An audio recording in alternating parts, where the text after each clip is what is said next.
आज मैं आपको एक कहानी सुनाने जा रही हूँ। तो चलिए शुरू करते हैं।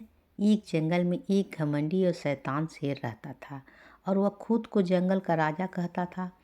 वह शैतान शेर रोजाना जंगल के जानवरों को मारता था ताकि वह उन्हें खा सके। यह देखकर जंगल के सभी जानवर डरे हुए और चिंतित थे। जंगल के सभी जानवर सोचने लगे कि यदि वह घमंडी शेर लगातार ऐसा करता रहा तो जंगल में एक भी जानवर नहीं बचेगा। इसलिए सभी जानवरों ने शेर से कहा कि वो जंगल के सभी जानवरों को ऐसे न मारे। उन्होंने कहा कि हर दिन एक जानवर उनकी गुफा में भेज देंगे ताकि सभी जानवर निश्चिंत होकर रह सके और ऐसे में शेर को शिकार भी नहीं करना पड़ेगा। शेर को यह योजना बहुत अच्छी लगी।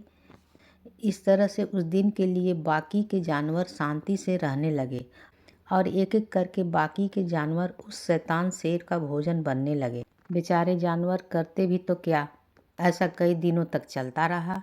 एक दिन एक चालाक खरगोश की बारी आई और उसने भी ज़बरदस्ती शेर के पास जाना पड़ा।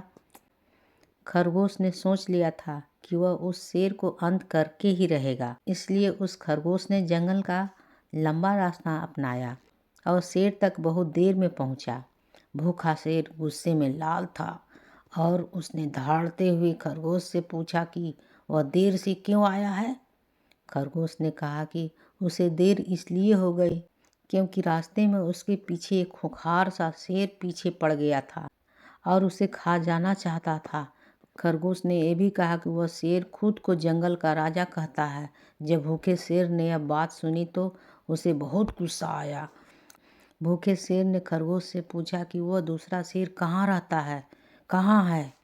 तब खरगोश भूखे शेर को एक कुएं के पास लाया और कुएं की तरफ इशारा करते हुए कहा कि वह दूसरा शेर इसके अंदर रहता है। जब भूखे शेर ने कुएं में देखा तो उसे पानी में अपनी ही छवि दिखाई दी। पर भूखे शेर ने सोचा कि यह वह शेर है जो खुद को जंगल का राजा कहता है।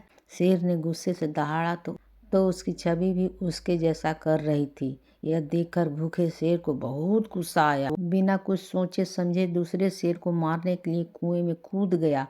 उसे लगा कि वह उस शेर को मार देगा, पर कुएं में तो सिर्फ उसकी छवि ही थी और इस प्रकार से अपनी ही बेवकूफ़ी के कारण शेर मर गया। इस कहानी से यह सीख मिलती है कि शारीरिक बल से ज़्यादा बुद्धि होना बहुत ज़रूरी है। कहानी होती है समाप्त।